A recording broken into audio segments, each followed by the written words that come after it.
All right, we're live. Hopefully you were okay with hearing all my clicking all that time. Hey everyone, it's yours truly, Baphomet, and we are now on to the second last trip in Dr. Timothy Leary's High Priest. It's been a fantastic journey so far. The last one was incredible. If you haven't watched Trip 14, I highly recommend you go watch that one more than anything else. Because that one was probably the most important one. But today we are going to be doing Trip 15. Your faith will perform miracles. Oracle 4. Youthful folly. A spring wells up at the foot of the mountain. The image of youth. Thus, the superior man fosters his character by thoroughness in all that he does. Okay, so this is going to be interesting. So it's interesting because been seeing a lot of the imagery of the fool recently, especially today. A lot of about clowning around and not taking the world too seriously, which is unfortunately what I think I do too much too, is just be super serious. So we'll see if it's some insight into this one. Okay, let's begin. And so was Walter Pank working. He was doggedly going ahead with plans for his controlled experiment. I'd gone along with Walter all along, humoring him, knowing that it couldn't happen, but Walter Pank was unstoppable, a master politician in the art of the feasible. First, he called me out. He agreed to change his design. There will be no turning on of a large group, no marching around of masses of people stoned out of their minds. Walter agreed to divide the sample into 5 small groups. In each group, there would be 4 divinity students, 2 of whom would be given psilocybin, the sacred mushroom in pill form, and the other 2 a placebo, a non-psychedelic pill. Each group would be guided by 2 members of our Harvard Project psychedelic veterans, one of whom would take psilocybin and one of whom would get the placebo. No one, not even Walter Pank, would know who would get the sacrament and who would draw the inactive pill. Walter balked at the guides taking the drug. This was the main objection with psychiatrists and self-appointed researchers were leveling out at our work. How can doctors take drugs with the subjects? The psychiatrists and scientists who were denouncing our work had never taken a psychedelic. To them, LSD and psilocybin made you drunk like booze or crazy like mental hospitals. In their Torquemada fantasies, we were reeling around, intoxicated or worse. How could we be objective?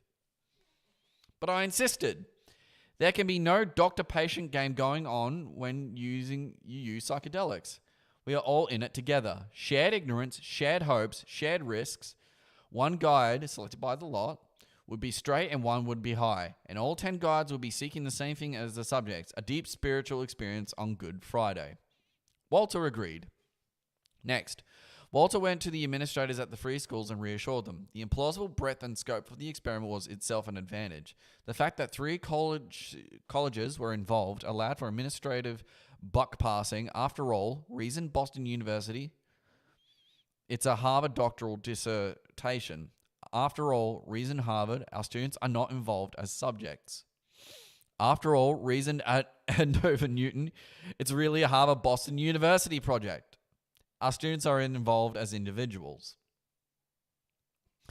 And then Walter had some powerful sacred cows going for him. He was an MD, a minister, a Harvard scientist, but more important were the good human energies he had going for him. First, there was his own unmistakable sincerity and his reassuring, square, conventional, earnest solidity. Then he had the backlog of solid spiritual power that had been building up over the past year. Every theologian, minister, and administrator in the Boston area had felt the ripple of our religious project. We had provided in safety deep, shattering spiritual conversion experiences for a good 24 members of the academic establishment. That's impressive. Even just having a small amount can cause a bit of an uproar. Before a flood comes a trickle. And then when a trickle becomes a flood.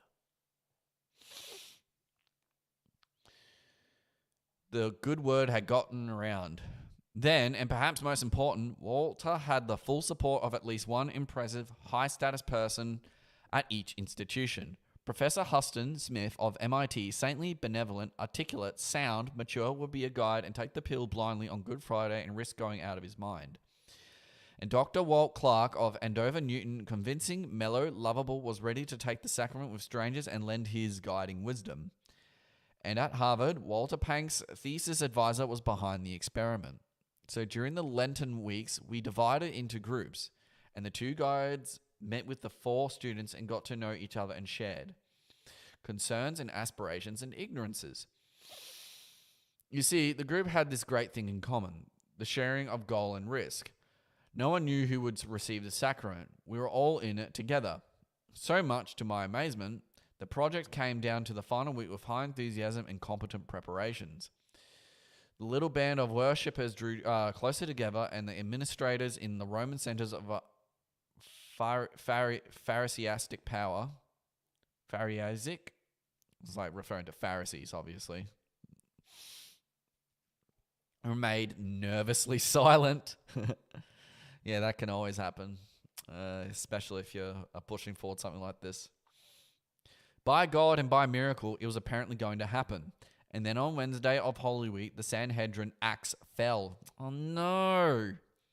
Walter Pank's motorcycle roared into my driveway that evening, and Walter stood in the kitchen in his leather jacket, stripping off his gloves, his face worried, telling me the bad news. We couldn't get the sacrament. We had agreed some time back to allay bureaucratic fears by turning over the supply of psychedelic drugs to Dr. Dana Farnsworth, director of the Harvard Medical Service. Farnsworth was now refusing to release them for the Good Friday study. Dana Farnsworth was a genial, extroverted political doctor whose administrative career was uncomplicated by wit, wisdom, ethical principle, or scientific curiosity. Step 1 was to find out who was behind Farnsworth. I phoned the chairman of the academic committee who was overseeing our research project. He was at home, and his voice and the background noise spelt cocktail party. Fred, I've just found out that Farnsworth won't give us the drugs for the Good Friday study. The professor's voice lost the booze, lilt, and became guarded. Yes, so I hear. Ooh. Oh no, he got betrayed. Well, Fred, he can't do that. The agreement was that your committee would approve the studies and the Farnsworth would release the drugs when we needed them. They belong to us, not him, after all. Fred took off on a bureaucratic field run. The committee had no jurisdiction in this case. It was a divinity school project. It was a Boston University project. The exact administrative machinery for handling such confused jurisdiction had not been established. No. There couldn't possibly be a meeting until next week. Until after Good Friday, well, let's be specific, Fred. Farnsworth wouldn't refuse to release the drugs without checking with the watchdog community, and he would release them if you approved it, right? Right. And will you tell them to release the drugs for the Good Friday experiment on the religious experience? No. We won't interfere one way or the other, Tim. It's not our problem. We can't say yes. We don't want to get blamed if the experiment blows up into a scandal. Drugs on Good Friday, really, old man? And we don't want to say no either. We can't stop research. So you're washing your hands of the affair. Exactly. We are washing our hands of the matter, and if we never hear of it again, it will be great with me. Beautiful, Fred. Those classic lines have never been better delivered. But don't be under any illusions. You're going to hear more about the affair. Damn. I hung up the... Yeah. He must have felt so betrayed. Because this kind of stuff happens. But, like, let's see what your faith can do. Because we'll just start talking about it like your faith can perform miracles. Maybe it turns around in the end. I have a feeling it's going to. So I hung up the phone and looked at Walter Pank. He had been listening anxiously. For the first time, his clean-cut Western face was glooming. The whole thing is so right. I've done everything according to wholly, medically, scientifically, academically, spiritually. We just can't let them stop it. Well, if it's right, Walter, they can't stop it. You can do it if you really want to. This froze Walter in his tracks.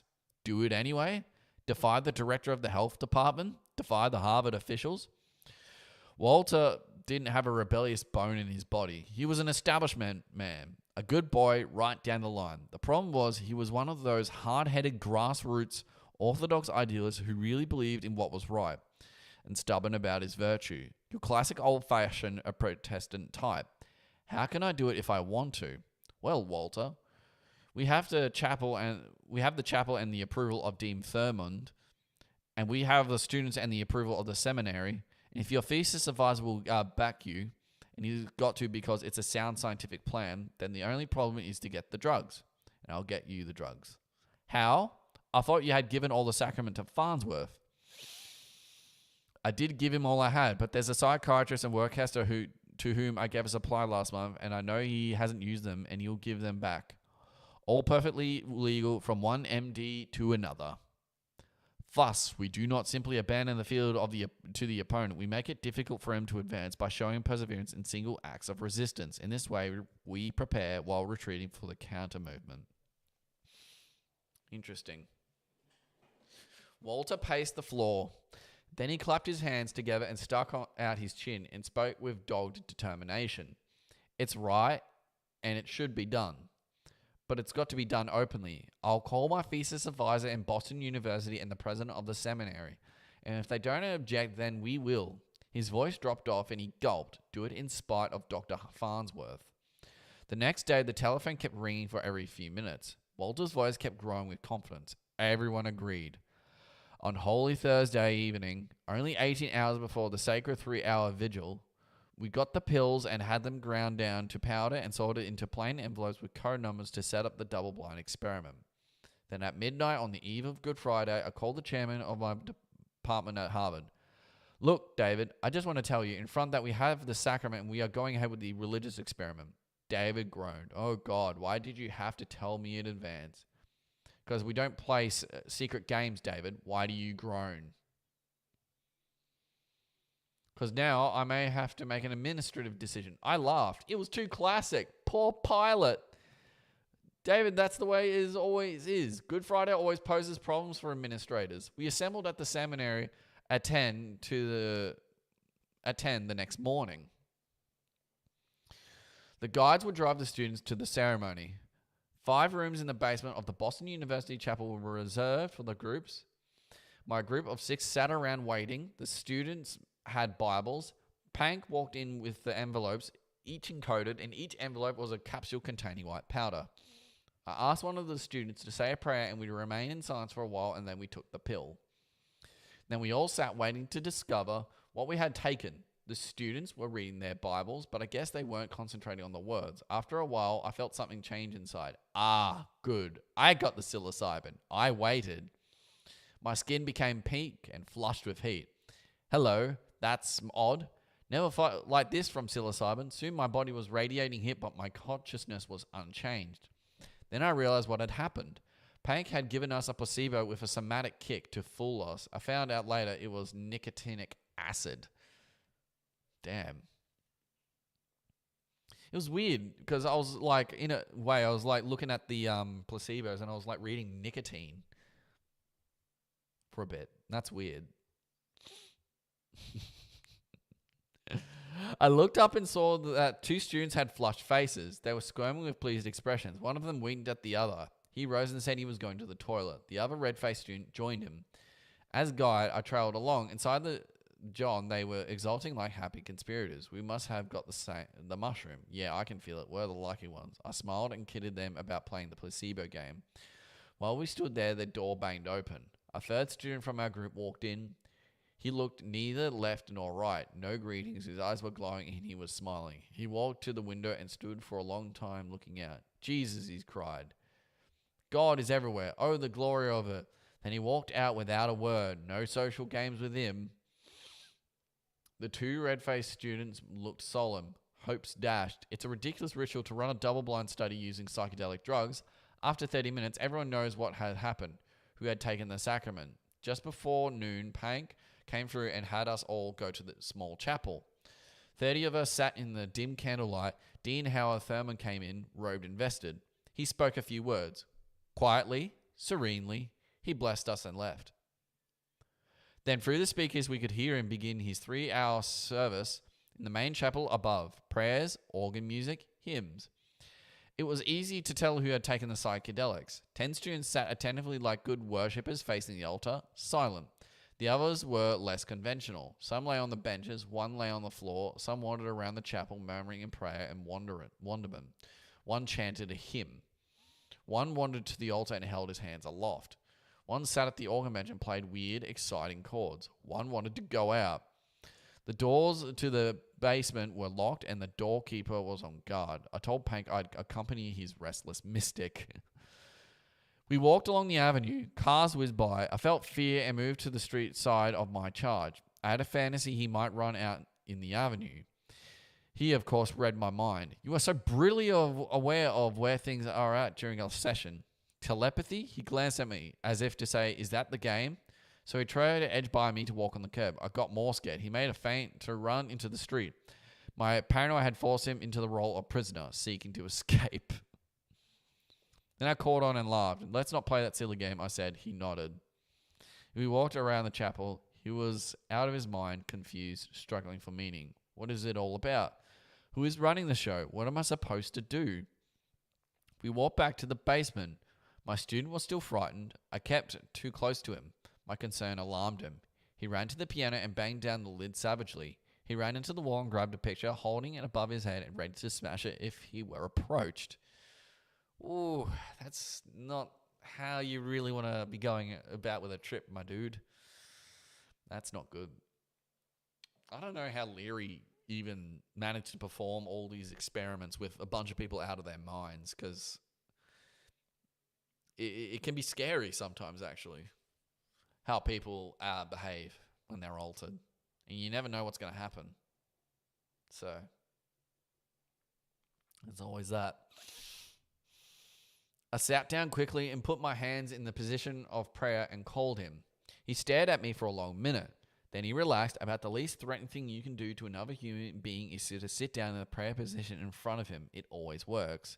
He came over and sat down in front of me. I motioned him to place his hands in prayer.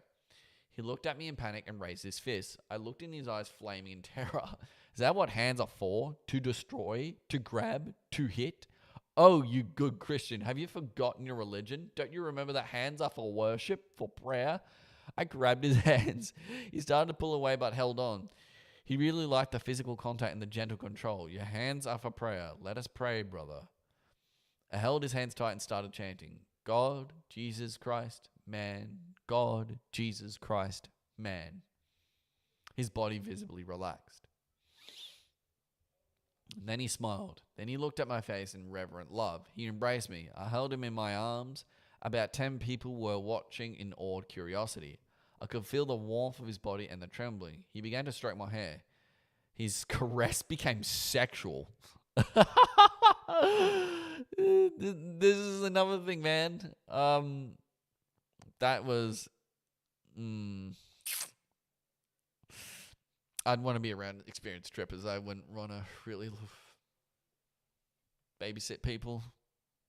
Unless... Yeah... I don't know, man. I took his hands and placed mine around his in the position of prayer. Then I began chanting the Lord's Prayer. Our Father, yes, all our fathers, who are in heaven, yes, who art inside heaven, inside. I thumped my chest in his. Our Father who art within, hallowed be thy name, yes, holy be all thy names, sacred fathers and grandfathers, holy ancestors. Thanks, Holy Father, for living and dying to create us and to give us through seed and sperm, our birth to life. Thy kingdom come.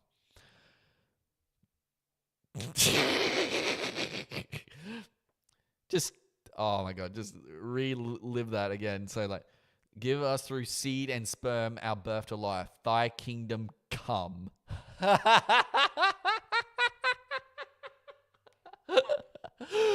the fuck? That's funny, dude. I know this is supposed to be serious, but that's fucking funny. When they talk about sperm and then it talks about kingdom come. Thy will be done.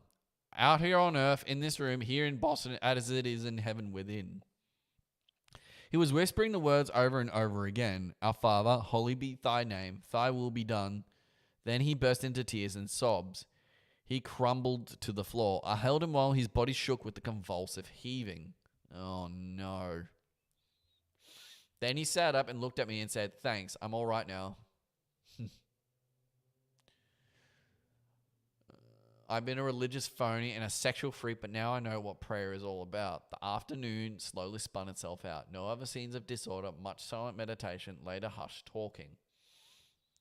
By 5 o'clock, the group was pretty well out of visionary terrain.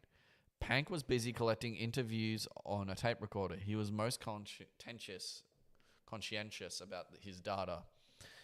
The plan was that we would all go to my home for a communion supper. The psychedelic students were in no hurry. They wandered around smiling serenely and looking at flowers. The non-psychedelic students were bored and impatient. The scene at my house was gentle and radiant. The trippers were still too much in it. Still a little high and too stunned to do much except shake their heads in wonder and grin and say, "Wow, I never realized." And then, usually followed by some other kind of statement along those lines. I was in the kitchen having a celebration beer. Walter Pank bustled in. Our eyes met and we grinned and shook hands, laughing. It was like the first session at the prison. We had done it. We had proved once again that goodwill and good motives and trust and courage are the basic research tools. It was a great spiritual test for all of us, and we would never forget that Good Friday afternoon of death, fear, ecstasy, and rebirth. In the next few weeks, the results of the Good Friday session kept feeding back. Pank had teams of interviewers who knew nothing about the study, collecting the stories of the 20 students, rating their comments and any kinds of religious experience. The results were clear-cut and consistent. The men who ate the mushrooms had mystic religious experience. The control group didn't.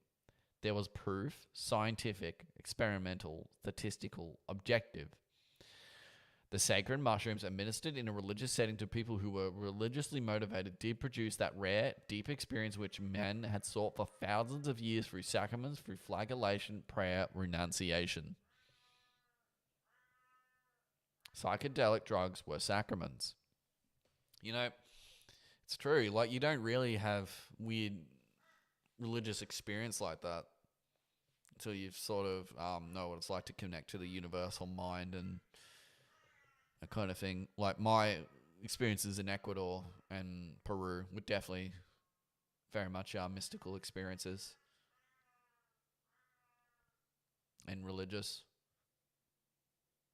And I'll never forget them. All right. To anyone who values spiritual, this study has to be the most important research for the last few thousand years. Galileo, Newton, Einstein, Oppenheimer developed theories and methods for understanding and controlling external energies. What produces motion? How can motive power be improved, accelerated? Discoveries of dubious benefit in their application. But the scientific demonstration that internal energies, ecstasy, revelation, spiritual union no longer need to be accidental, but can be chosen for and by him who seeks. This can't be underestimated. You would expect that every priest, minister, rabbi, theologian, philosopher, scholar, or just plain God-seeking man, woman, and child in the country would drop their secular games and follow up to the implications of the Good Friday study. But you know what happened? Oh, here we go.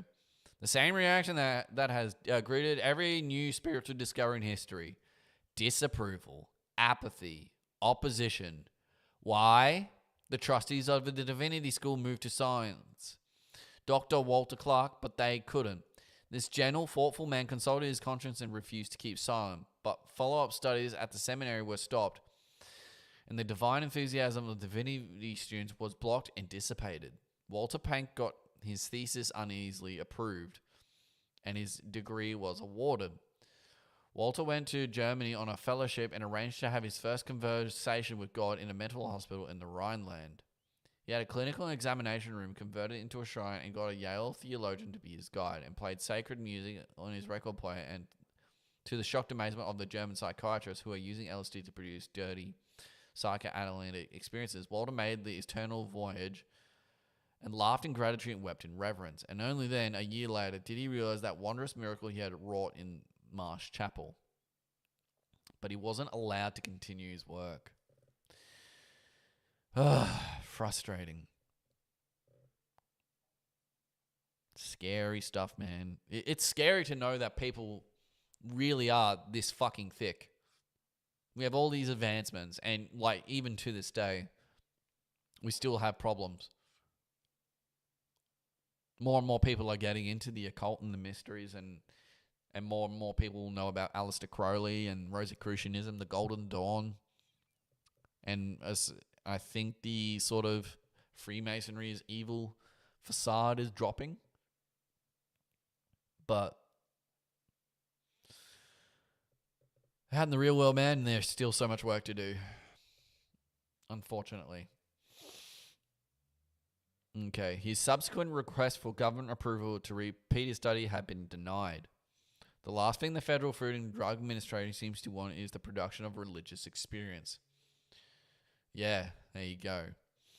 Dr. Goddard, the aggressive, hard-driving political medic who runs the FDA, derided claims that LSD produces psychological or spiritual benefits. Pure bunk, said Goddard. This is from a government official who had never taken or given a psychedelic chemical nor observed its effects. How can our country's top pharmacological commissar blatantly reject scientific data which doesn't fit his atheistic bias? The results of and the reactions to Pank's experiment raised many perplexing questions and led to new appraisals. It became clear to me that religion played a greater part in American life than I had realized. Indeed, it seemed obvious that every expression of American society, however secular, materialistic, scientific, or agnostic it may appear, is based on deeply held unconscious religious assumptions. America is an immature, irrational, superstitious, materialistic, priest-ridden, intolerant religious state. And he's not talking about just the Christian churches here. He's talking about like people in bureaucracy as well.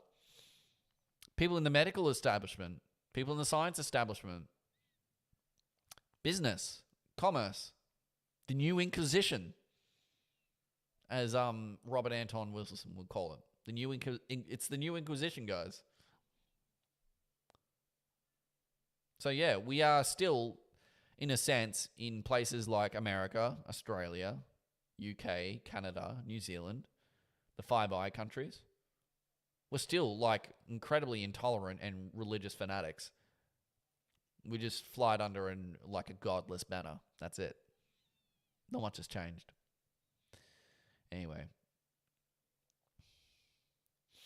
General Motors is a religious institution with its priests, rituals, gods, saints, devils. General Motors worships mechanical power and money.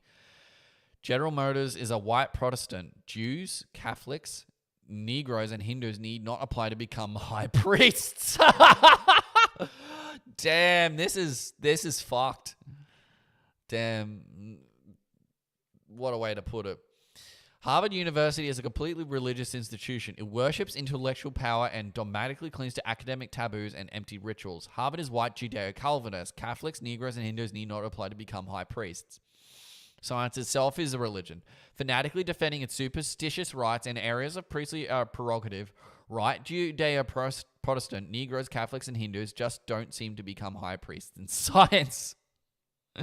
The American government, state, and federal is a monolithic religious structure. Catholic, Protestant.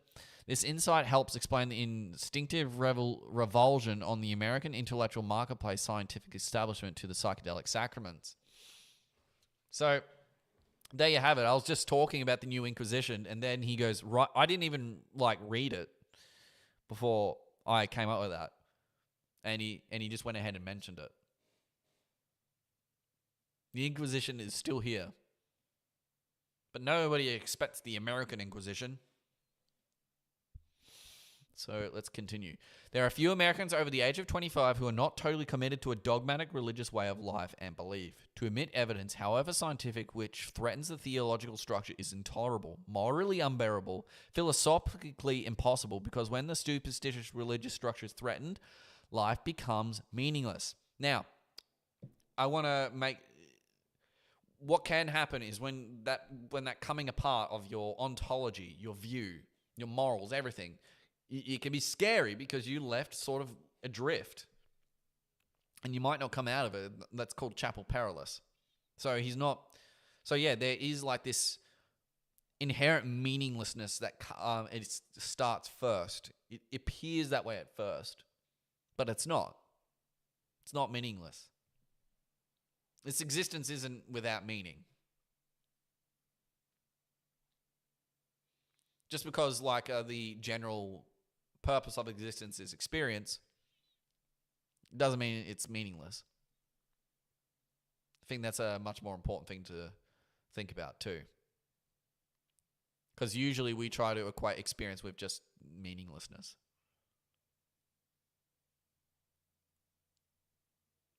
But yeah, there you have it. General Motors defends its God. Harvard defends its God. Scientists defend their God. So the hostile reaction to Pank's experiment and to our prison research into our psychedelic studies were easily understood. We were nothing less than heretics. Tread warily, O prophet, when you move onto primitive religious ground. I think this is like a warning to everyone who wants to make a change, I guess. So I actually probably, I want to write that part down. Tread carefully, O prophet.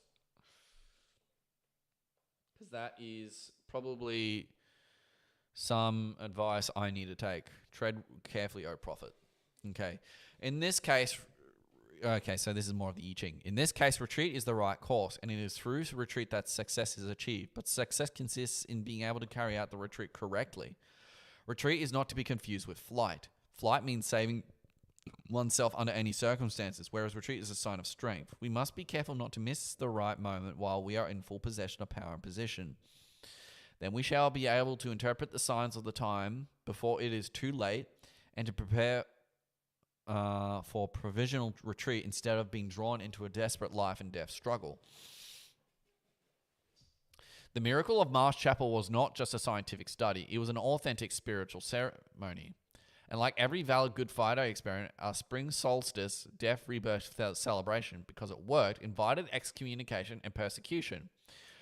We were involved not in a controversial research project, but in a classic religious struggle. The arena for this struggle is always within. The stakes of the game were no longer academic prestige or scientific renown, but the souls of the protagonists. The psychedelic drugs, the sacraments, and like all sacraments that work, they demand you all. They demand that you live up to the revelation. Like all sacraments, the psychedelic drugs threaten society and that part of your own mind that is attached to the current social taboos. Like all new sacraments, the psychedelics require a new religion. Youthful folly has success. It is not I who seek the young fool. The young fool seeks me. At first oracle, I inform him. If he asks 2 or 3 times, it is importunity. If he importunes, I give him no information. Perseverance fervors. Looks like we're near the end, fellas.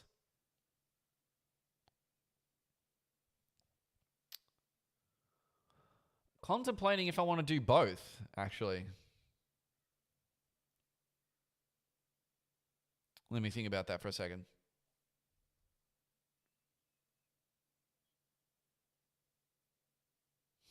Let's do it.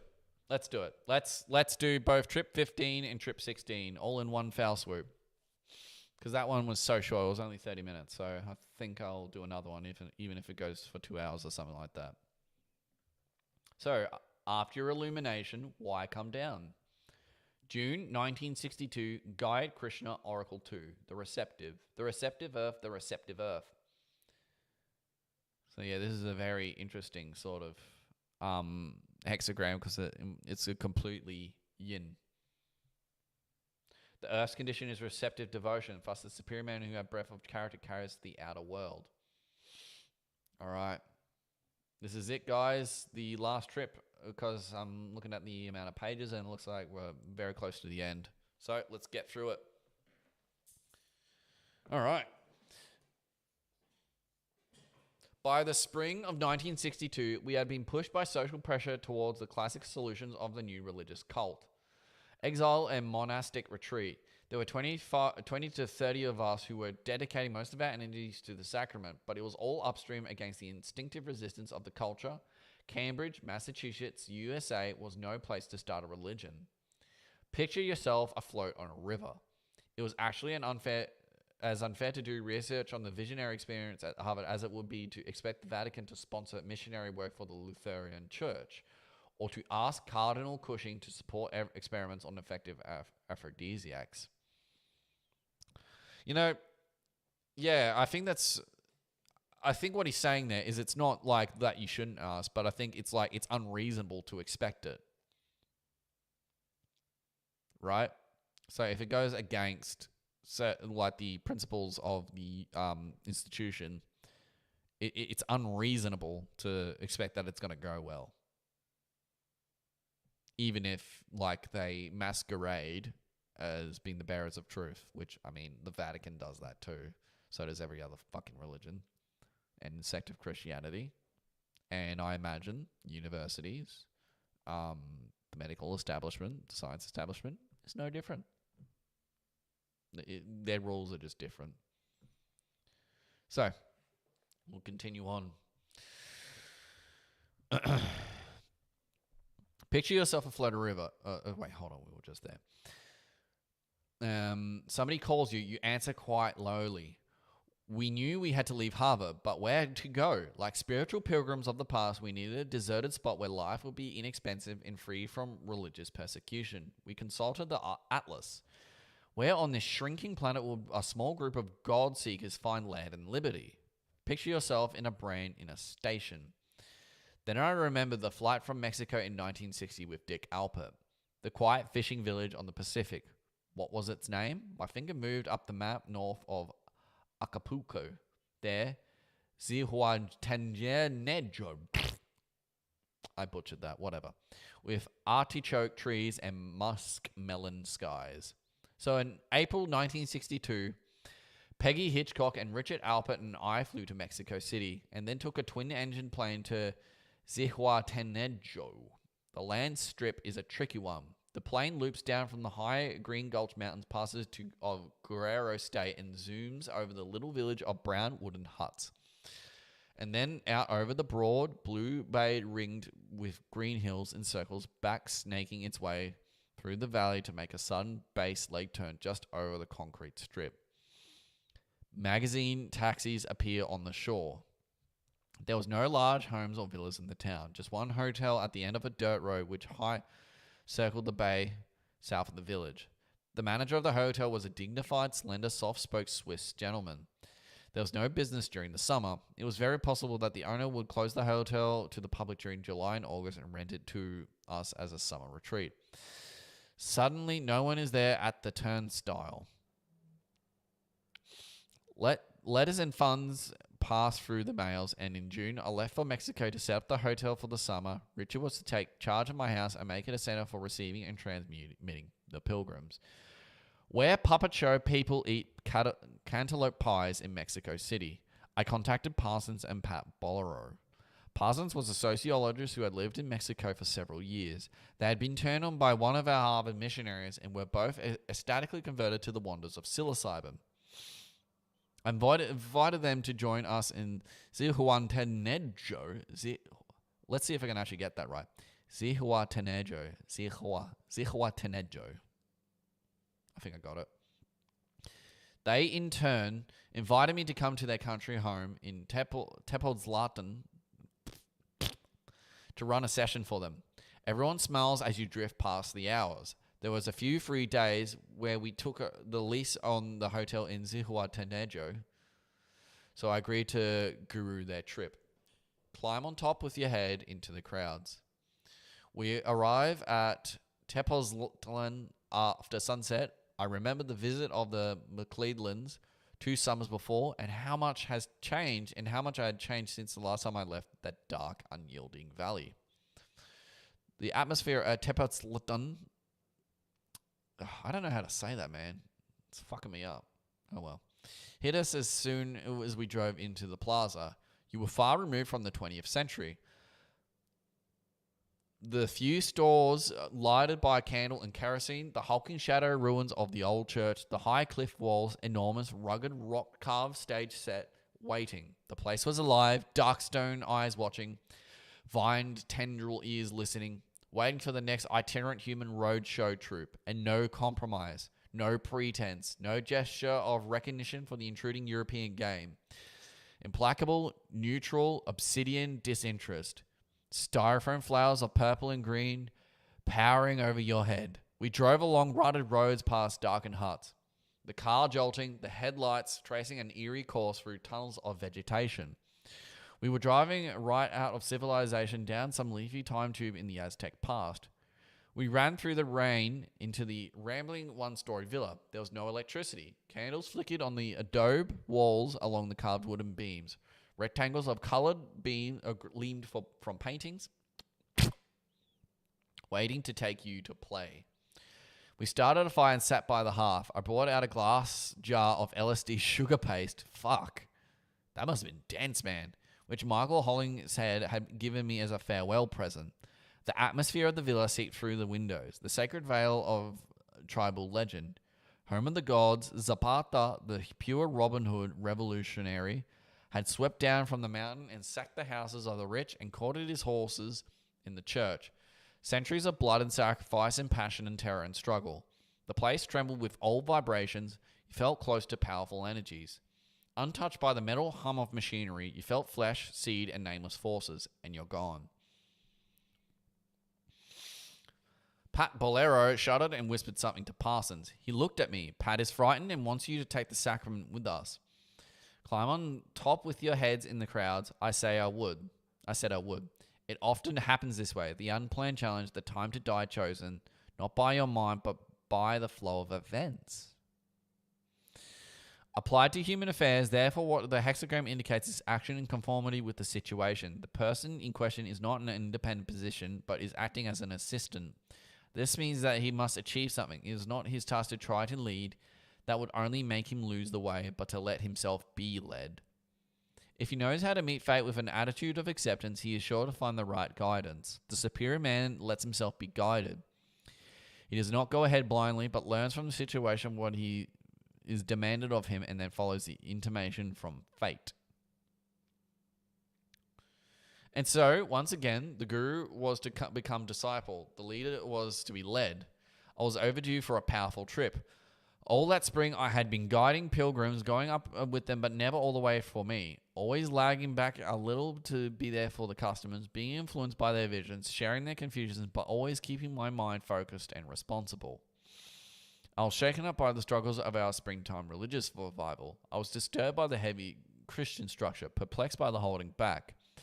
The inhibiting social strength of the Christian church and its power to bind, religion, their fear of God and their fear of God's voice and their fear and guilt of breaking loose and their fear of suspending, even for a few minutes, the middle class television set. Damn, that's a backhanded comment from Leary if I ever heard one. With cellophane porters, with looking glass spies, I needed a complete whack-out liberating session to untangle from the Protestant social web so sterile and anti-sense and anti-Christ, so false to the memory of that half-naked, barefoot, central Jew visionary prophet who sat on the floor to wash dirty feet and then stood up to the Roman Empire. Damn. That spring had been exciting and dramatic and deeply moving. To participate in the sacred moments of so many ministers, but there was a nagging residual of disappointment in those good, honest, liberal, generous Protestants. They had lost the fire somehow. They had lost the pulse. The thing was dying and they knew it. The Protestants just weren't religious. Their great thing was their social instinct, their sense of equality, but in their protest against the superstition and authoritarian priesthood, they had lost the magic.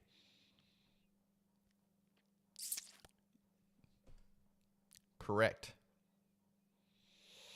When they threw out the statues and the incense and the robes and the chanting, all the sensory sacraments, it became social and rational and senseless. There was the strong need for some sort of channel for the religious energies we were releasing, and it was obvious that the Christian structure was too rigid and fixed. The Christian model just couldn't take the charge. To turn on an American Christian to the 2 billion year divine process was like harnessing a 1,000,000 watt electricity generator to a crystal set. The flimsy, modern, mythless, rootless American Christian church just blew its fuse and disconnected the impulse. And then the fuse was the familiar rationalization business. A week after the session, they'd still be glowing and godlike, but after a month, they were sinking back into their routines, forgetting their antiquity and divine missions. Questioning their visions, they heard the word of God and promptly forgot it. You know, this is something that, unfortunately, is something we've got to be wary of, because we can actually sometimes have these like ecstatic experiences, but we just find ourselves going back the way things are, because it is kind of difficult to sort of push past the status quo. And it usually is like a 2 steps forward, 1 step back process. And that's frustrating. Very frustrating. But that's sort of how it spirals. It sort of retraces back. Replication by means of reflection. So it's sort of tracing back 2 steps forward, 1 step back, 2 steps forward, 1 step back kind of thing. They were sinking back into their routines, forgetting their antiquity, and yep, we've done that. Look for the girl with the moon in her size. The new revelation demands a new body, and the embryonic processes were astir that summer. Beginning to uncoil before the fire in the villa, in the valley of the Tepoztlán, and she's gone. The dark green valley of Tepoztlán, seen centuries removed from the Union Theological Seminary.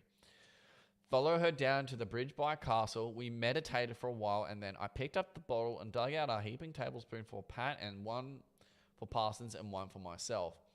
Pat was very nervous, so I took a strand of sacred beads from my neck and put them on her.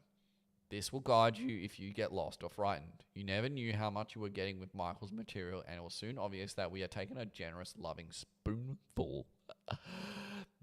Damn. Okay, so they're tripping massive balls.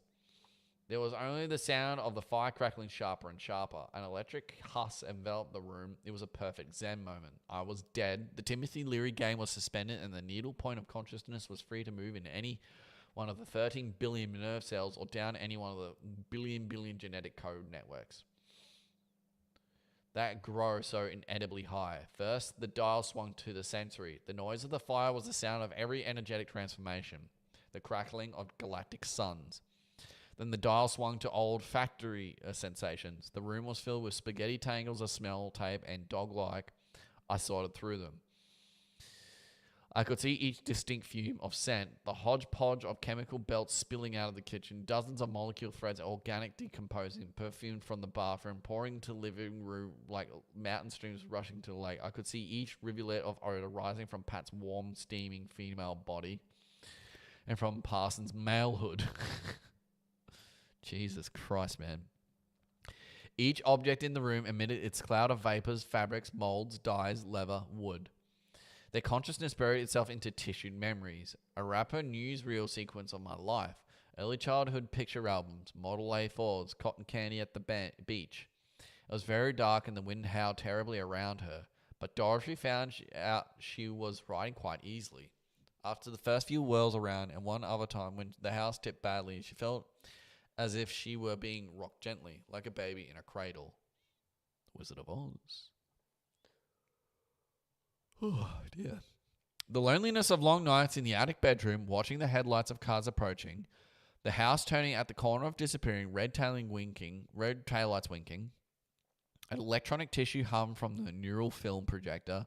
Then I heard Pat moving, and her powerful image energy machine flooded mine, and I spun into her head. Gasping, marshmallow, flesh flush, erotic, jumping, rapture, rumble seat sex, the dirty, skirty 30s. Who means your happiness? Who will you answer yes? Who will, well, you ought to guess? Who will no one but you? Pat's breath, whisked, centered, fragile, perfect of life, breath, sighing air equals orgasm, air is life. As I breathe that in. Sudden revelation into workings of oxygen monopoly. In the year 1888, the same year the Golden Dawn was founded, actually, British scientists, members of the Huxley family, discovered that oxygen supply of Earth is failing. Life, ecstasy, consciousness is oxygen.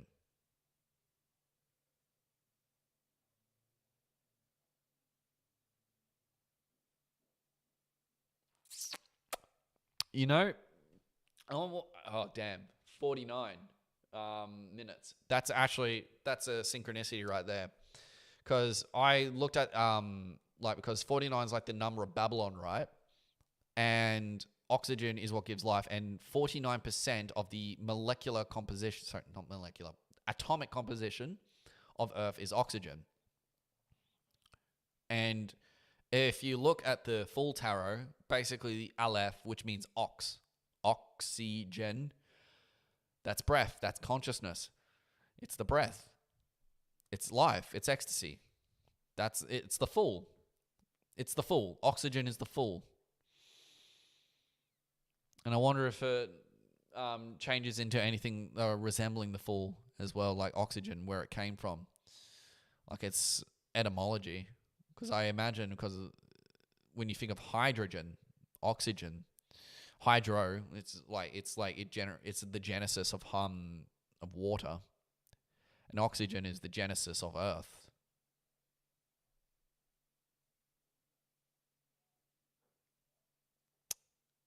Yeah, there you go. um, I didn't think about that until now, so that's really interesting. British aristocrats secretly bottle remaining vapors of air and hide it. Air is replaced by synthetic gas which possesses no life or consciousness. Keep people alive as plastic doll robots. Plump, mocking, effeminate, patronizing Englishmen have control of precious oxygen elixir of life, which they dole out in doses for their godlike amusement and pleasure. LSD is air. The rest of the human race is doomed to the 3D head mill plastic repetition. Trapped. Oh, wise brown Anne who saw it all. I'd kill myself to end the meaningless rat race, but I'm afraid that I wouldn't stop it. It would just spin out new and deader IBM sequences. My flesh, Pat, and Parsons, the world was turning to dry, brittle hardness. Science fiction horror. Hell! I wanted to shriek and run from the room for help.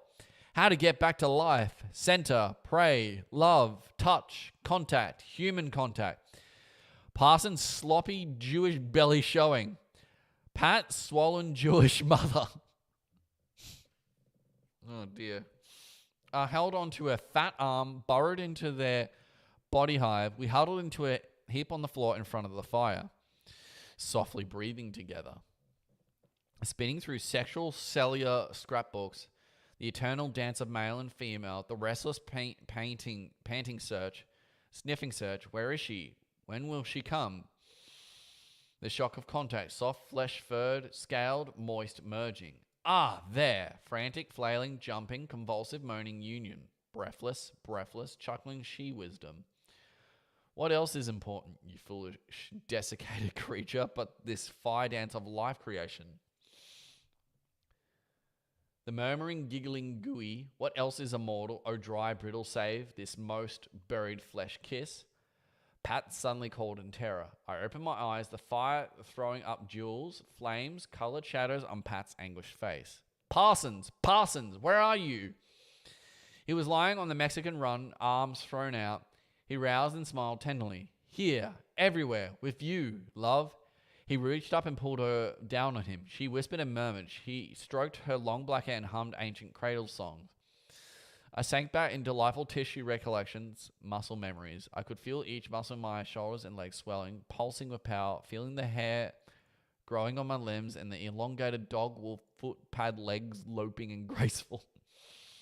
Prairie freedom, the unspeakable delight of movement, fiber excitement, fierce ecstatic mammalian memories, and life, animal upright, radiating, churning, life force uncoiling, Hindu flute call, life, light, incandescence, the high tide, flame wave, surging blood, hot current of life, and then death, heavy, cold immobility creeping up my body. Oh God, now be careful how you lie.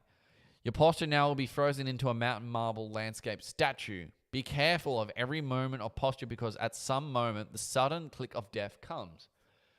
And your last gesture is your permanent tombstone statue. Click the last permanent still picture. The cosmic game of freeze. I was paralyzed and sprawling apocleidum disorder, geological pressures on every muscle. You remember all those Greek myths of metamorphosis, don't you? So this is death. Goodbye to animal mobility. Cellular pulsation. Now the elderly elemental mineral consciousness takes over, whatever. Had you forgotten? Rocks are aware.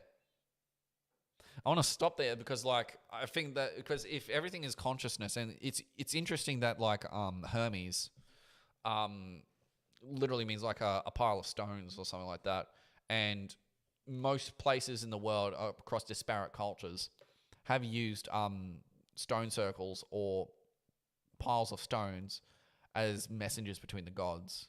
The Aboriginals did it. the Mongols did it with ovus. That's what they are. It sounds like it might have also been done in places like South America, if I remember correctly. Something like incredibly dead is like stones. Clearly contains consciousness. Otherwise, they wouldn't be used as universally as this weird messenger. Or headstones and tombstones. Everything contains consciousness. Just because the energy is obviously dull and solid and is foundational doesn't mean it's not conscious.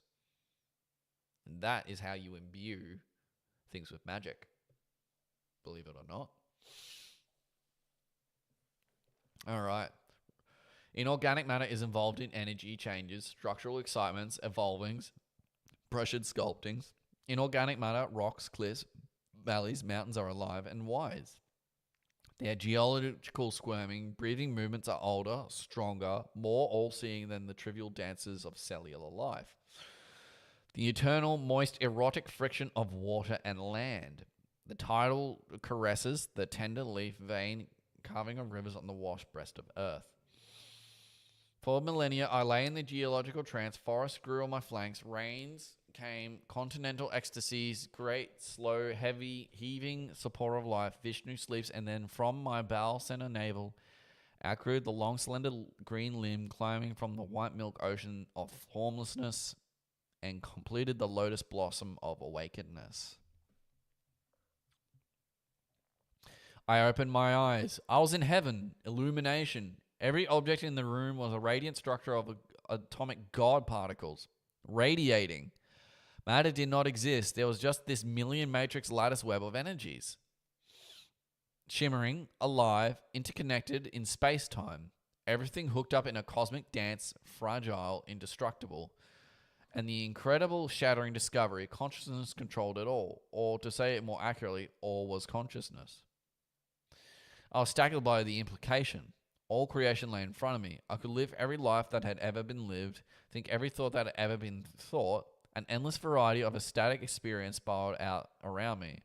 I had taken the God step. I was dazed by the infinite permutations that offered themselves. Relived the life of Augustus Caesar.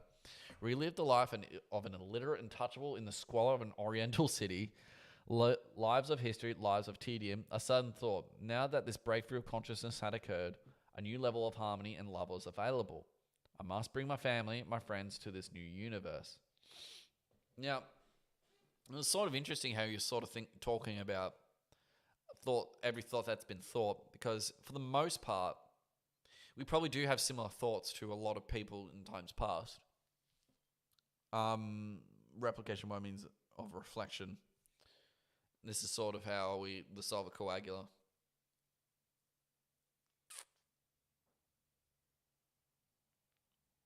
Interesting.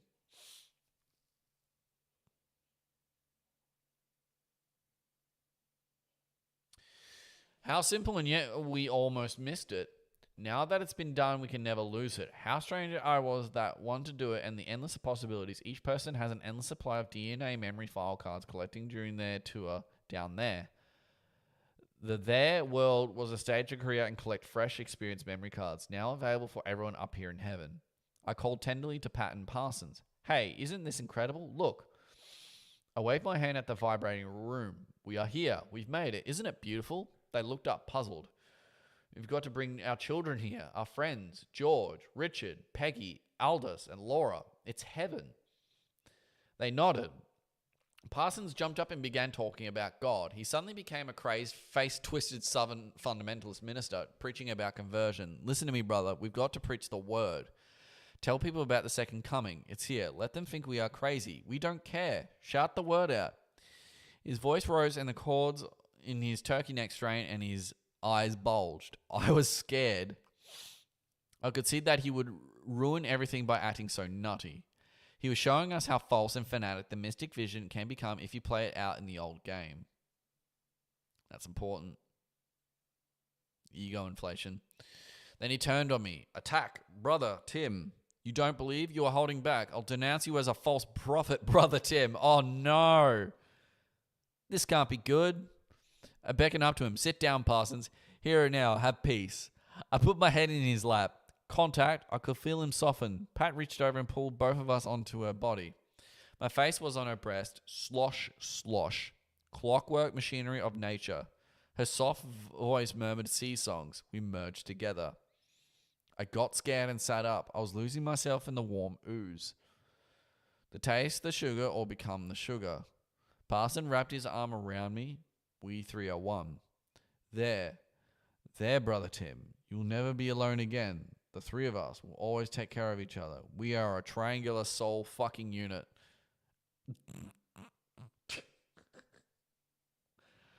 I wonder if he meant that literally. Endless combinations. Pat is the ocean. Slosh, slush. All is well. Human empires rise and fall. Pat is the ocean. Parsons and I are huge continental reef lands. Endless play. The 3-in-1 theme repeated. We must never lose this holy trinity. I want to go outside, but Parsons holds me. We three are one. We sat in a triangle. Ancient geometry of communication. Holy trinity. Pat was all goddess. Just that, the essence of all women. Parsons was a brown, smooth, rubbed Hindu. Wise, experienced priest of the ceremony. We were poised serenely, rotating like elastic systems, intricately related, in harmony. A trinity of awareness. One mind in three bodies, three minds in one body. A spun-down Parsons time ladder became that Midwestern Jewish boy tending his father's store. Fled from Russian pogroms, swung, long-bearded Polish rabbi, to the Hasidic dance, slid down into old racial flesh tanks, blubbery bushels of sweating, lardy tissue, writhing in subterranean wet body chamber, fetid bladder, goiter, Yiddish larval center, the life-death bank. Here in the fungal jungle was the intersection point of life-death, the soul bank, the flesh quarter seed exchange center, the tissue market, relentless trading on the genetic ticker tape, the slimy reincarnation pool. Unattached souls slipping in and out of naked, mucus-covered bodies. Oh, what was going on there? The ultimate test of hearing characters. Can you yield, surrender, join, or will you hold back? Owen said, the heartbeat isn't coming. It isn't. Wait, there it is. The aperture was gaping. The rush of blood was coming, and overtaking them was the gigantic barum of Stysol. The tidal wave of blood caught up with the protest, hurtling forward at breakneck velocity. Horror! My flesh is decomposing, merging with a million strange bodies. Tentacled union, a moss mattress, fibered organic connection with the steamy, odorous, saggy corpulence of an alien race. I was losing separate identity, being swallowed up, my heart beating out precious blood which gushed into the racial cell soil, warming it, bathing it, feeding this remorseless Jewish life cancer, my blood. My life's blood bleeding out for a strange enigmatic smiling. Beak nose, dark race, old and wiser. Help! Could I pull back? Save myself, rending, tearing the vegetative fibers that join me? The ultimate test of yielding. Merge, give, surrender. Here, drink my blood. Take my body. My fibers snaking in the moist kidney bowl cushion of the greater process. Damn, Leary, you're wild. The ultimate test of yielding, merge, give, surrender. Here, drink my blood, take my blood. My fibers snaking in the moist kidney bowl cushion of the greater process. Here in the bottom of a flesh pit is the point of seed decision. Can you open your billion tentacled cell body and let it merge with another? It is like this. Within each living creature is a seed center. From this seed center emerges millions of delicate fibers. They are rainbow-colored undulating ribbons, softly waving, tender ending, sensitive, photoelectric sensing instruments breathing in and out. These delicate fibers seek a contact with congenial, delicate connections, exquisitely complex, yet so simple. This is the essence of energy and its combination. Molecules, cells, they are not smooth-surfaced, rectangular, or carbon-ringed units which fit together like bricks. Each molecule is a heavenly octopus with a million floating jeweled tentacles hungry to merge. Driven by internal pressure, sexual in nature towards union. Molecular bonding is the webbed merging of these multifoliated, tender, flowing machines. The hunger is to merge, to share, and to grow, but the terrible price of union is to lose identity. That's definitely true, because I'd imagine if there were alien races, like, they would have to lose their sense of self a little bit. And that's the price you pay, I guess. And maybe there's like a whole single consciousness that controls like many bodies.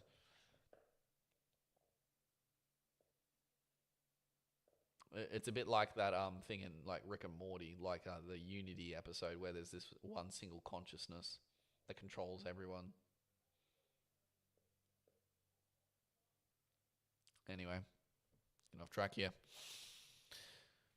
Hunger is to merge, is to lose identity, be trapped by union.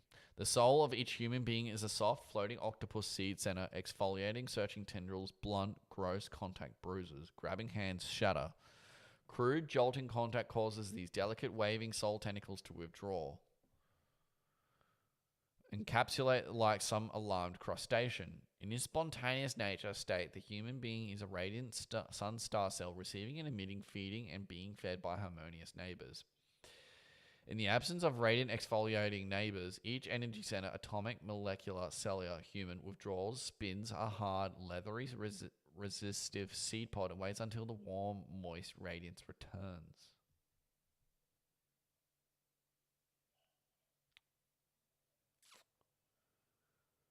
I felt that in my soul, man. Damn. I felt my filaments infiltrating the tangled web of Pat's and Parsons' essence bodies. I subdued the cell-fish. One-celled fish reflects to withdraw into separate safety.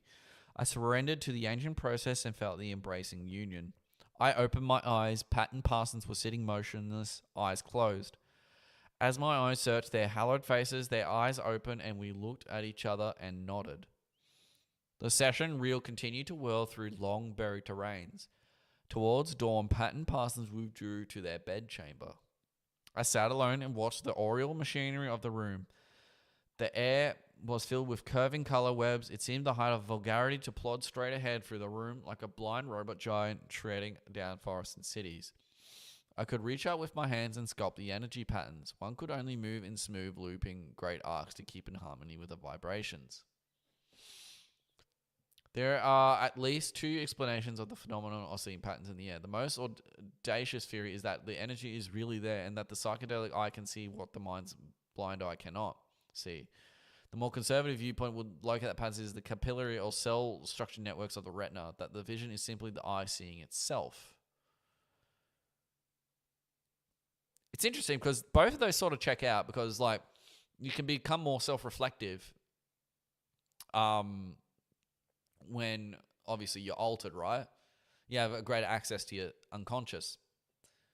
And the idea that the retina is just you're able to see like the structure of your retina still checks out in a sense, like you looking back at yourself.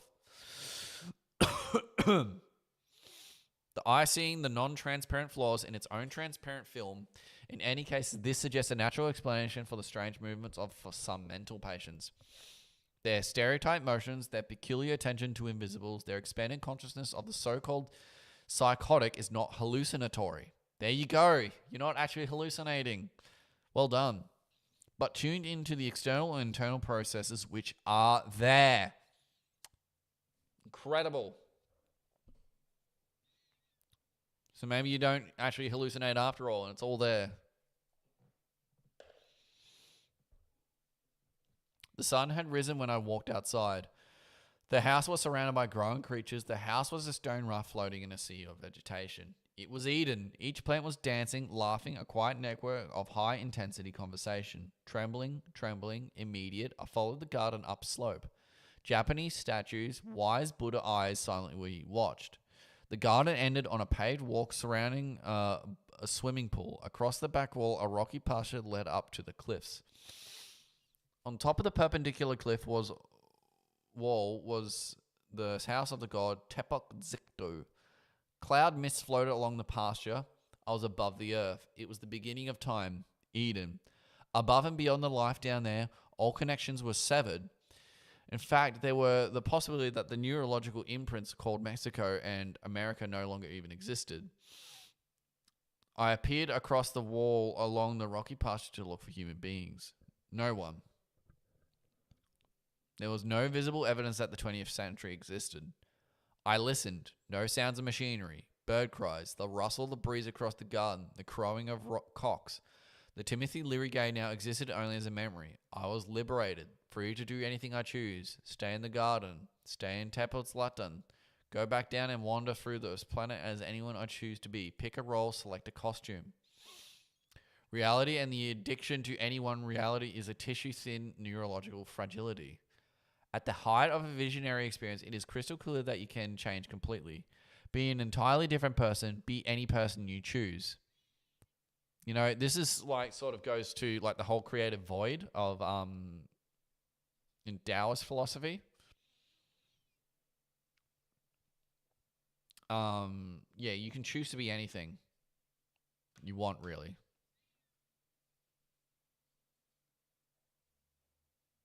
But there's also like that whole thing with true will and that sort of thing. But there is a certain thing to do with sin that I'm probably not going to talk about here, but I do understand how sin is actually salvation. But I'm not going to tell you it. You figure it out yourself, ladies and gentlemen. Be any person you choose. It is a moment of rebirth. You are neurologically a naked baby. Of course, you must be careful in choosing your new role. How much game training is involved? You cannot decide at once to play center field for the New York Yankees or to teach Greek at Harvard. You cannot move into a role position in a modern 20th century power game. You cannot decide to move into a status position or to take over a part with high material rewards. But it is exactly this sort of position that interests you the least, as you look down, not yet born Olympian god on the turmoil and conflict of human life. If you were a god, playfully considering incarnation as a human being, would you choose to appear as a Lynn Baines Johnson or the premier of some European country? If and when you were God, you chose to be reborn in the simplest, least gamey, non-power, low-status position, and you usually did it barefoot, didn't you? It is habit, fear, and laziness that keeps people from changing after an LSD experience. It's so much easier to doubt your divinity, drift back to speaking English, wearing ties, playing the old game. My choice in the garden in Tepelslatten at sunrise was frighteningly open. Should I go back to the 20th century? You doubt the reality of this option? Listen, there are millions of Americans in mental hospitals right now who have made this choice, out of confusion or frustration or disbelief in the system. Psychosis is an ontological state, and the psychotic is the person who just won't buy the culture, won't play the game. Now, generally speaking, I think that's kind of true, but let's not But like, if you think there's flying like aliens anal probing you or whatever, or some really bizarre fantasy, then yeah, that's psychosis. But yeah, psychosis is the norm here in this planet, not the exception. And if I chose to leave this Eden and return, what terrestrial game shall I play? Will television props studio shall I enter? Which part to assume? I wanted back to the guns in the house. The living room was empty. It glowed, breathed glory, beauty. A multi-branch candelabrum was burning, compelling, calling. I knelt in front of it and watched. The wax had dripped down over the wooden branches and into metal carvings. A vine of smoke drifted up from an incense stick. The room was silent except for the whisper of the candles. Then God spoke to me, not in the English language, not in words. He spoke in an older dialect. He spoke through flame and scented smoke. But he was not the flame and smoke. I saw in a quick glimpse the design of the universe, the blueprint of evolution, the impersonal, staggering grandeur of the game. Think of the auto designers in Detroit, in a Detroit auto plant. They architect a car, but this living structure of God's design is a trillion times more complex than a car. God's automobile is called the atom. Each atom is the structure of detailed intricacy held together by energies of such speed and power that it eludes our conception. Each atom is a spaceship of galactic proportions. And at the center of each galactic structure, God places the entire staff of his atomic engineers. Do you understand the brilliance of the design? Suppose that General Motors could miniaturize all the designers and engineers and technicians so they were packaged into every car that rolled off the assembly line, continuously present to ensure efficient operation of the automobile. Continuous conduction on the spot performance tests, continuously collecting data on efficiency, comfort, and safety. That's the way the atom is constructed, with the intelligence and control and energy source all in one package inside the nucleus. And that's the way the cell is constructed. Every cell is an electrochemical social system more complicated than the city of New York, with 2 billion years of accurate intelligence, energy, memory built into the nucleus. God is an expert on miniaturization. The smaller the unit, the more central, the older, the wiser, the more complex, and the more powerful and faster. Individuals of every species are stamped out like plastic toys, billions at a time. Immediate turnover, planned obsolescence, spin them out, kill them off. This planet is a warm, round stone covered with a thin layer of rotting bodies of dead organisms. Each is a teeming field of decomposition on which new layers of brief, transient organisms spin out their moment of convulsive dance. Sedimentary cement cemetery. I like that.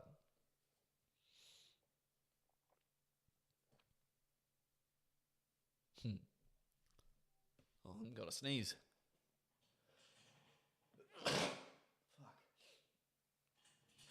From the standpoint of the isolated individual, life is a science fiction horror story. The nervous system mercifully narrows down consciousness so that the individual focuses only on the immediate stimulus. The individual is shackled to a series of reactions to the pressure of food, survival, defense, and is spared the overview. The insight that while he pursues his dinner, he is hurtling towards his own decomposition. Oh, damn. There comes a point in every lifetime when the blinders are removed and the individual glimpses for a second the nature of the process. This revelation comes through a biochemical change in the body. A twist of the protein key and you see where you are at in the total process. Just as there is only one heaven, so too there is only one earth. In the hexagram of heaven, the doubling of the trigram implies duration in time. But in the hexagram of earth, the doubling connotes the solidity and extension in space, by virtue of which the earth is able to carry and preserve all things that live and move upon it. The earth, in its devotion, carries all things, good and evil, without exception. In the same way, the superior man gives to his character breath, purity, and sustaining power, so he is above both to support and bear with people and things. If this comes to the unprepared person, accidentally, involuntary, in the context of a secular game, this revelation is shattering and crippling. Our mental hospitals are filled with such revelatory casualties. Yeah, don't see a psychiatrist, guys. And that's not medical advice, by the way. You could, in fact, don't ignore that advice. Ignore that advice. That's bad advice. If you have such mental health conditions, you should definitely go see a psychiatrist. Definitely.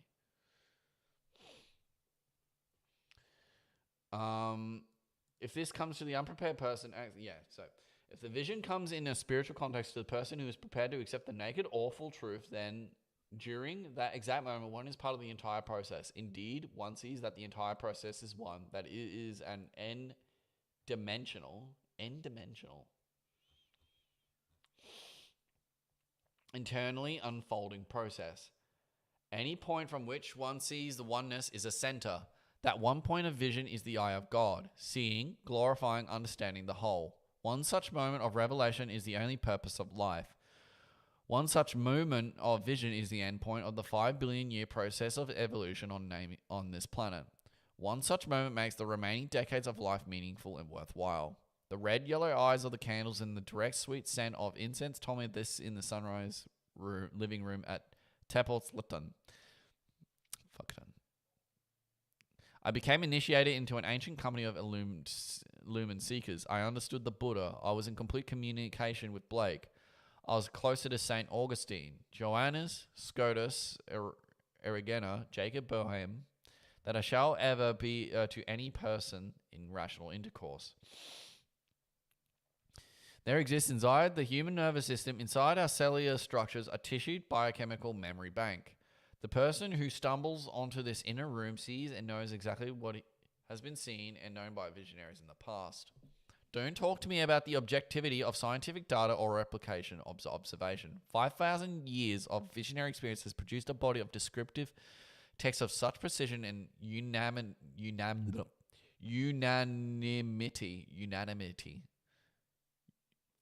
that even the distortion of multiple translation and deliberate academic corruption cannot conceal it. Kneeling in front of the candles, trembling in reverence, I saw and heard and sensed and became a member of an invisible religious fraternity. I vowed to dedicate the rest of my life to the preservation of this flame. From that moment on, I would no longer be an American, a Harvard instructor, a 20th centurion. I was a visitor to this modern artificial stage, a wanderer among the cardboard fake prop studio backdrops. A carrier of the ancient message, an itinerant announcer sent from Central Broadcasting. Waiting for the appropriate moment to interject the commercial, we interrupt this program for a brief message. You are all divine. Wake up. Don't get caught in the studio drama. The detailed strategy of the new role was still a mystery. The techniques of the prophetic profession, there was plenty of schooling ahead.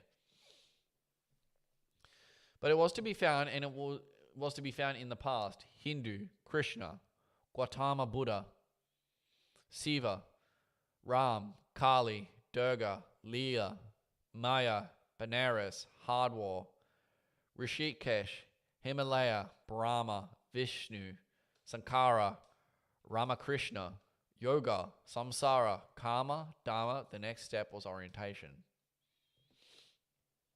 I turned from the candles and walked to the windows. The sun was at a low 6 in the morning angle, just clearing the trees. I stared eastward, eyes open.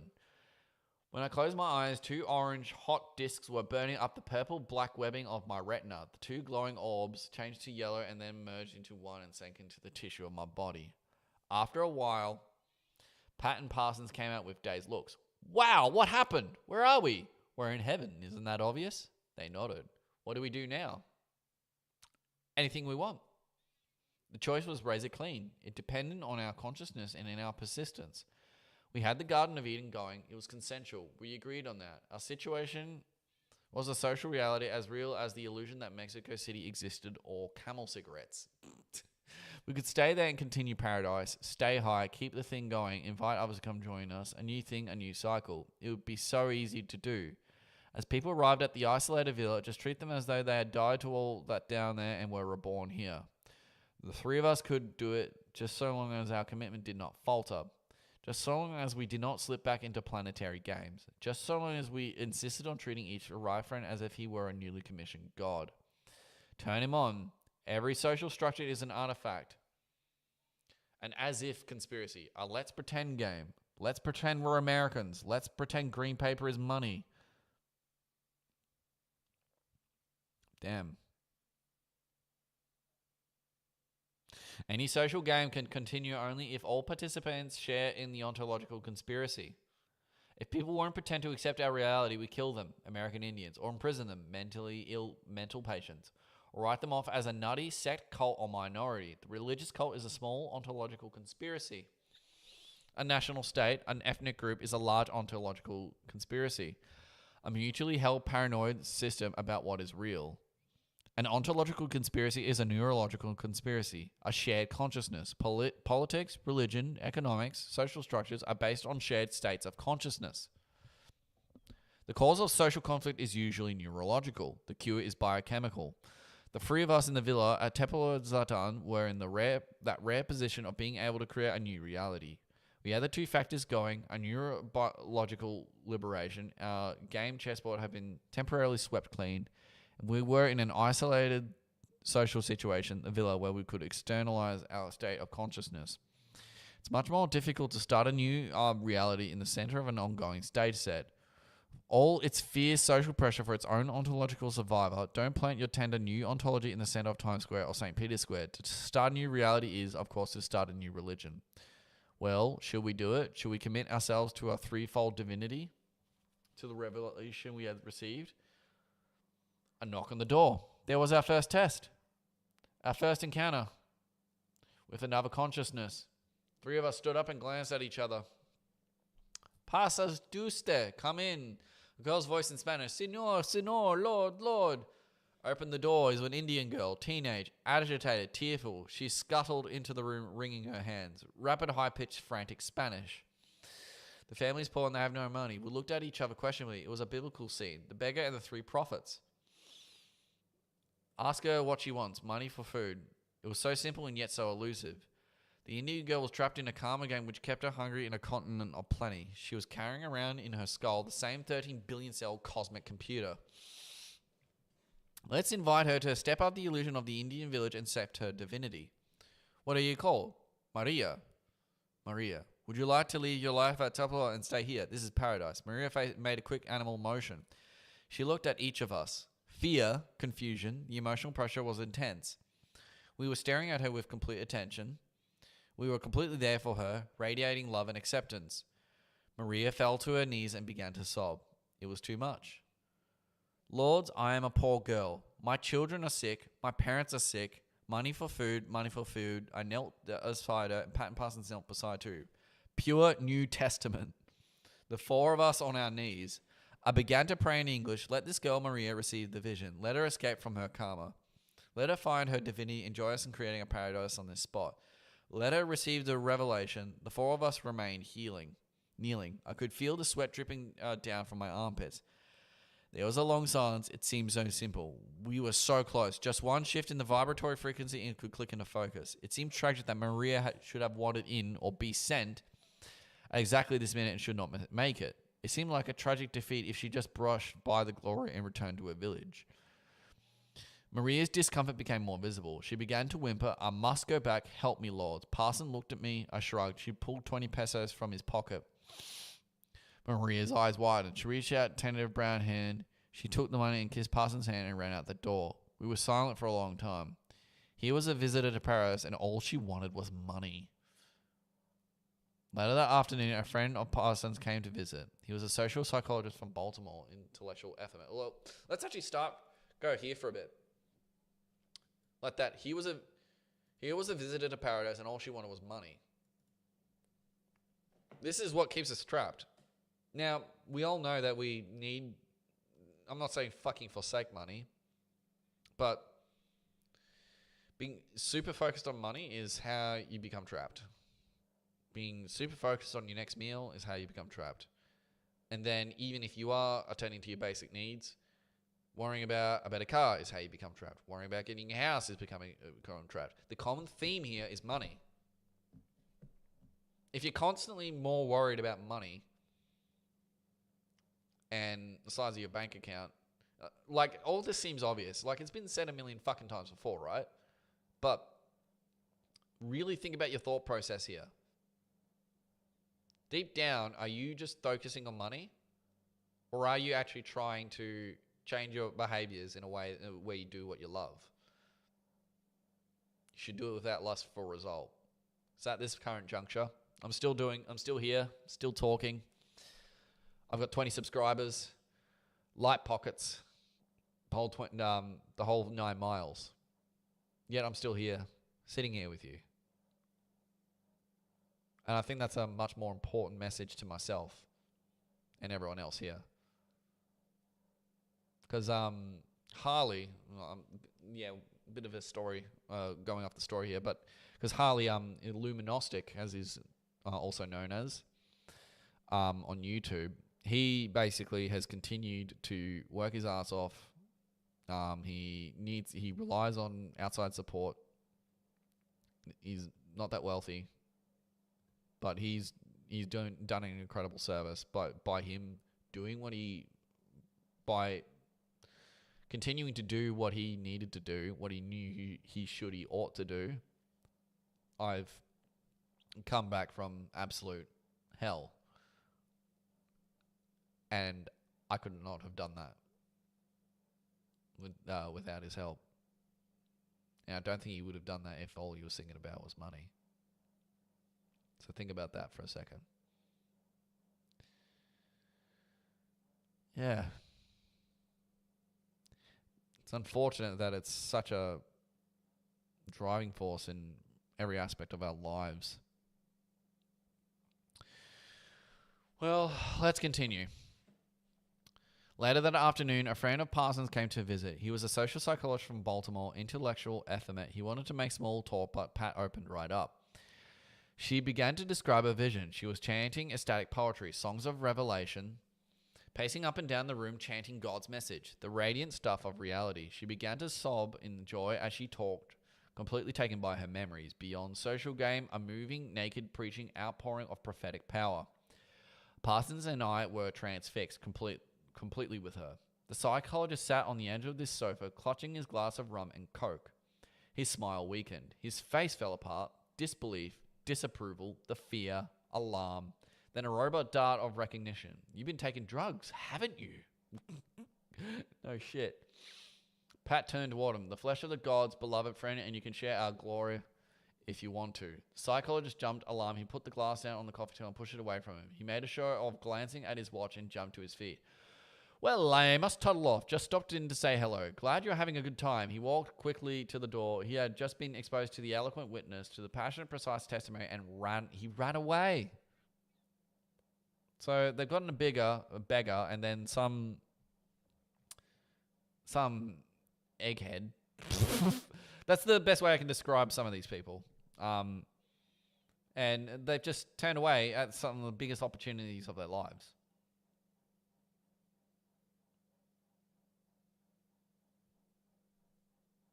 It's wild to think that this is happening still. The psychologist had brought into the house a nervous, chattering piece of metallic mental machinery, shrieking gears, noisy, jarring. After he left, we could see the spinning wheel of the afternoon weave black golden ribbons through the tears in the delicate fabric. We resumed our divine dance effortlessly, timelessly in tune with the pulse of the house. We talked off and on about the decision. We could phone family and friends back on Earth. Hello down there, this is heaven calling. Parsons went to the phone. To our surprise, it worked. Do you think a call will go through? A telephone line from heaven to earth, from heaven to hell. He began placing a call to the operator. It's ringing. Hello, Dad, listen. I've died. Oh, don't be upset. I'm in heaven. It's magnificent. You must come. When? Now? How? Well, fly to Mexico City and we'll have a limousine drive you to Cunacava. Nice picture of the Hindu deities. We're definitely nearing towards the end. No, I'm not drunk. No, I feel fine. I've never felt better. I'm not trying to upset you, Dad. Parsons looked to us and made a sad face. Well, let's put it this way. Dad, Pat, and I are happy, and we love you, and we miss you, and we had this impulse to call you and invite you to join us. All right, Dad, we'll write. Goodbye. The goodbye hug hung in the air, circling in the room like a black buzzard. I opened the window, and it flew out. By nightfall, the discussion took a more practical turn. Parsons began talking about business engagements in Mexico City. Tomorrow morning at 9, Pat and I were in favor of staying, but our union with Parsons was so strong that there was no question of a difference of opinion. We nodded and began to pack. It was an eerie scene, packing bags to leave paradise and return to Earth, to the hell of people's striving minds. None of us were sure that anything recognizable existed beyond the villa. Perhaps the 20th century was a figment of our imagination. Well, let's find out. We'll stick together and love anything we can discover. We got in the car and the motor started. We bumped down to the tunnels of trees back in the village square. Well, that stage set is still there. We turned onto the superhighway which led over the mountains to Mexico. Parsons was tired, so I drove. It started to rain. We were still high. Everything was seen under the species of eternity. Parsons pointed to a car pulling a boat. Noah's Ark. Pat, the earth goddess. Grew cold in the night. We covered her with blankets. The autostrada is double-landed with white picket fences running alongside the middle and the outside. The voyage, which usually takes 90 minutes, was endless. Hour after hour, we rolled along. I still felt it was a mistake. A betrayal of the commandment to leave Tepoztlán. Fuck's sake, I still can't get it, man. The restlessness increased as the hours passed. Then, a road sign, return gate at 500 meters. Well, that's the message. I swung the car in a U-turn and headed back. Parsons looked up in surprise. Where are you going? I pulled the car over to the side of the road. The highway is endless. The sign said return. Guess we are supposed to go back to the Tepoztlán. Parson began to talk about his appointments in Mexico City. I reversed and cut back through the gate, and we continued up the highway. Oh no. Trust your gut, guys. Several hours passed. There was no sound except the hum of the car motor and the jittery flicking of the windshield wipers. Down below, I could see the lights of Mexico City, but the road kept circling, never descending, never getting closer. We were trapped. Our consciousness created this highway. Highway indeed. Caught in a space-time link. We spent lifetimes circling the city. The car kept passing landmarks we had passed before, the same hairpin turn over and over again. We would remain frozen in this time shelf until an act of consciousness broke the cycle. That is a fucking brilliant analogy. You will continue in that same fucking cycle until you make the conscious decision. Oh shit, there's stuff going wrong. Let's do something to break the cycle and change our reality for once. How? What to do? It was a science fiction horror. We were caught in a relentless orbit doomed to satellite the city in great circles. Perhaps we'll run out of gas. No, I looked at the gauge. It had not changed for hours. Some dramatic shift of direction was necessary to break us out of the orbit. I looked over at Pat and Parsons for the help. They slept. It was up to me. The only escape was to swerve the car off the road. What was a highway anyway, but a fixed habit of consciousness? We can't fly because our consciousness can't soar up to the possibility of flight. Our heavy mental certainty holds us down. The only way to fly is to be convinced of the certainty of flight. The only way to escape the tyranny of the endless highway was to smash through the rational artifactual assumption that we had to stay on the road. But rapid escape velocity was required. The car must be accelerated to top speed, and then, without my mind deciding, when the orbit road curve, the car would hurtle forward and break out of the trap, catapult splintering through the white guardrail. It was so simple. Just wait for the next straightaway and then jam my foot down on the accelerator. Accelerator, what a galactic word. Just required the slightest directional compass change in the multi-dimensional space structure to break free. Only the guardrail kept us from liberation. Once the flimsy white fence, itself a state of mind, was transcended, we would spin free, glide over the Valley of Mexico as Richard and Jack Leary and I did 2 years before. And look down at the volcano-pitted Earth surface, or perhaps we would shoot out in some new level of consciousness, some metaplanetary psychophysical state of gravity-free, bird-like, atom-flash, timeless, electric orgasm, telepathic simultaneity. Or perhaps more prosaically, the car would tumble down the cliff, metal twisting, glass shattering, fatal accident collision, skin severing, bone crushing, blood soaked, temporary hemorrhage. But was it not just a test? Damn, Leary's thinking about becoming a fucking stuntman. Let's see how this turns out. The boogie monster fear of protecting your sacred baby skin. The challenge to your egocentric terror of death. How can you reach higher levels of spirituality without giving up your fleshy envelope? How can you reach God unless you sacrifice your ridiculous infantile attachment to that hair-covered mucus-filled body?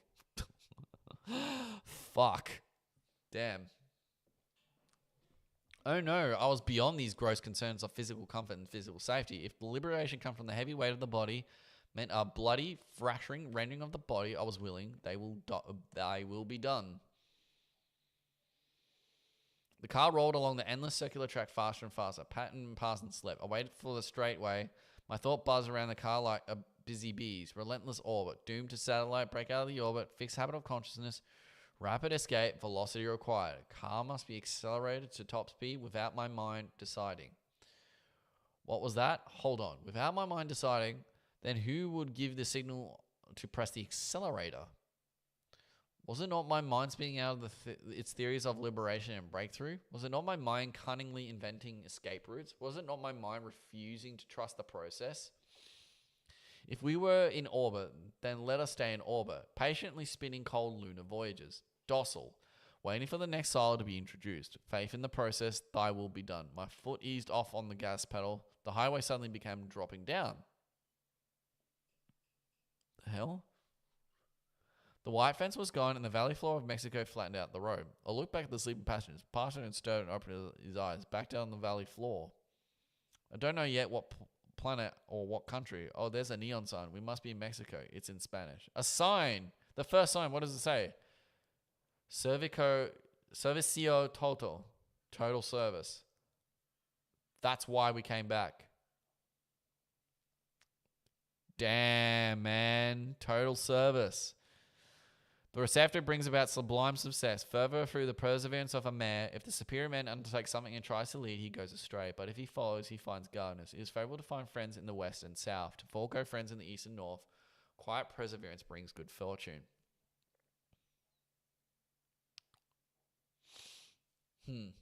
Wow. Well, looks like that's it, folks. We'll see if there's anything worth reading here, or if it's just a bunch of blank pages.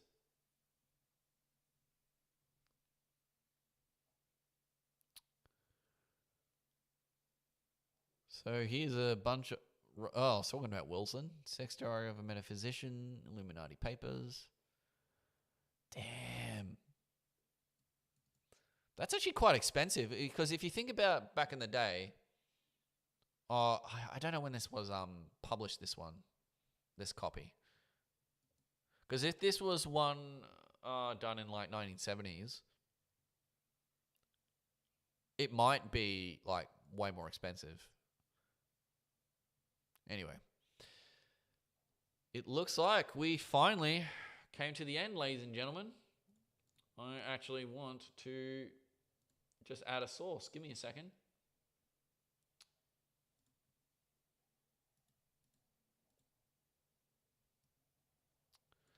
That is the end of the Timothy Leary series of High Priest. Just in time for a full moon. Just in time for the planets aligning. Just in time for the solar peaks and things like that.